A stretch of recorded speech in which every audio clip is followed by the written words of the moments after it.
વેપારી બાબા રામદેવ ધર્મની આડમાં ધંધાને વેગ આપવા સામાજિક સૌહાર્દ દોહડે તેવું નિવેદન આપ્યા બાદ વિવાદમાં છે।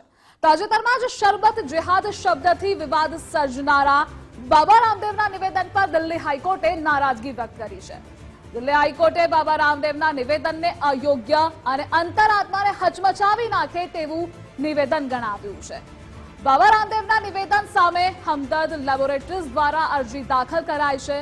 હમદર્દના પ્રખ્યાત ઉત્પાદન રૂહ અફઝા અંગે નિવેદન આપ્યું હોવાનો દાવો કરાયો હતો।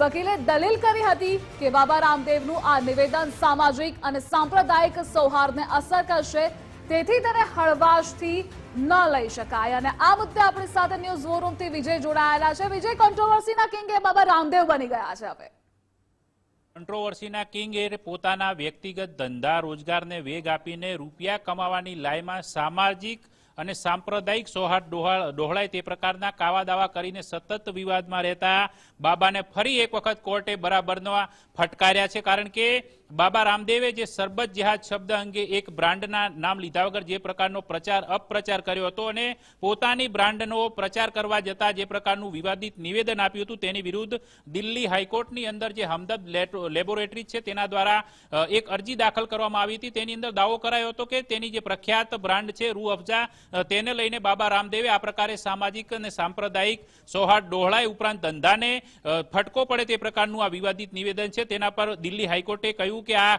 ખરેખર યોગ્ય સમર્થન ન કરી શકાય તે પ્રકારનું નિવેદન છે। આ ઉપરાંત કોર્ટની અંતરાત્માને માટે આઘાતજનક નિવેદન તેને દિલ્હી હાઈકોર્ટે ગણાવ્યું છે। દિલ્હી હાઈકોર્ટે બાબા રામદેવને બરાબરની ફટકાર લગાવતા કહ્યું કે આ પ્રકારના વિવાદિત નિવેદન શા માટે વારંવાર આપવામાં આવે છે, તો તેની સામે દિલ્હી હાઈકોર્ટે 5 દિવસની અંદર સોગંદનામું દાખલ કરવા માટે બાબા રામદેવના વકીલને આદેશ પણ કર્યો છે। ઉપરાંત 1 મેના રોજ વધુ સુનાવણી માટે આ જે કેસ છે તેને સૂચિબદ્ધ કર્યો છે। પરંતુ જે ટિપ્પણીઓ દલીલ દરમિયાન જે થઈ હતી તે દલીલોમાં કેટલીક બાબતો સામે આવી હતી। તેની અંદર જે નિવેદન છે તેને ટાંકવામાં આવ્યું હતું, કારણ કે બાબા રામદેવે જે પ્રકારે સરબત જેહાદ શબ્દ આપીને નામ લીધા વગર એક ધાર્મિક સાંપ્રદાયિક સૌહાર્દ ડોળાય તે પ્રકારે કહ્યું હતું કે કેટલીક બ્રાન્ડનો સરબત પીશો તો તમે એ ધંધા જે નાણાં છે તે નાણાં છે તેનાથી મસ્જિદ અને મદરસા બનશે, પરંતુ અમારી બ્રાન્ડનો સરબત પીશો તો તેના કારણે ભવિષ્યમાં ગુરુકુળ બનશે અને તેનાથી સનાતન ધર્મને સાથે પણ તેને આ નિવેદનને જોડ્યું હતું। પરંતુ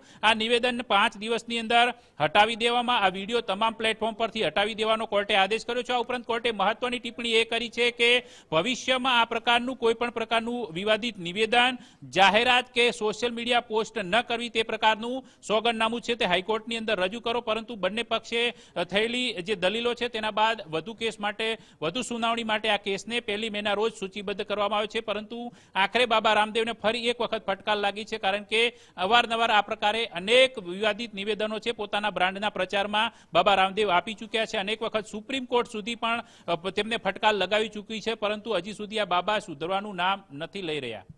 જે વિજય જોડાવા બદલ આભાર આપનો।